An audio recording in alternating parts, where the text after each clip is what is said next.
प्रधानमंत्री म्यूजियम की ये गैलरी आपको ऐसे कमरों में ले जाती है जहां एक गुलाम मुल्क के गणतंत्र बनने की यात्रा को करीब से देखते हैं, महसूस करते हैं और अपनी समझ को दुरुस्त करते हैं।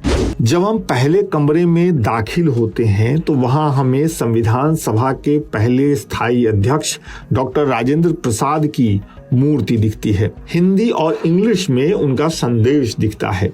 आपको पता ही है कि संविधान सभा की पहली बैठक 9 दिसंबर 1946 को हुई और इसके 2 दिन बाद यानी 11 दिसंबर 1946 के दिन डॉक्टर राजेंद्र प्रसाद इसके स्थायी अध्यक्ष चुने गए थे।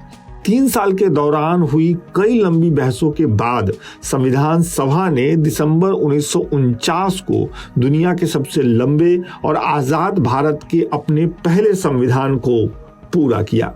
जब आप दूसरे कमरे में दाखिल होते हैं तो यहाँ आपको संविधान के पहले एडिशन से जुड़ी जानकारियां देखने को मिलती हैं।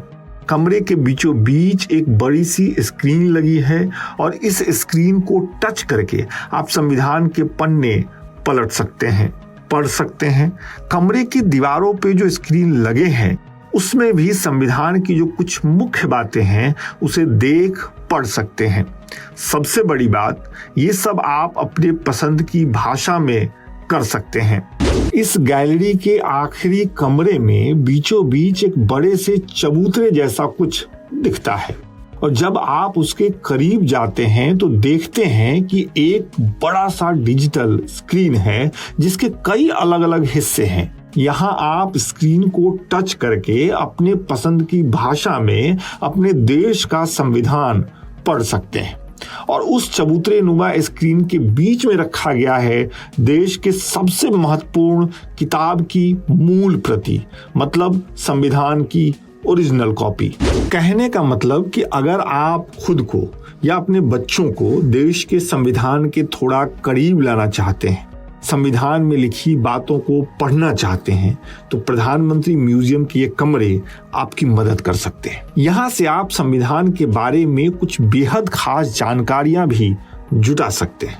तो कोशिश करिए कि जैसे ही मौका मिले आप यहाँ आकर अपने गणतंत्र को, अपने संविधान को, संविधान बनाने वालों को और उस समय की हलचलों को करीब से देख सकें, समझ सके, क्योंकि देश के नागरिक यानी हम और आप संविधान के जितने नजदीक होंगे हमारा मुल्क, हमारा गणतंत्र उतना ही मजबूत होगा।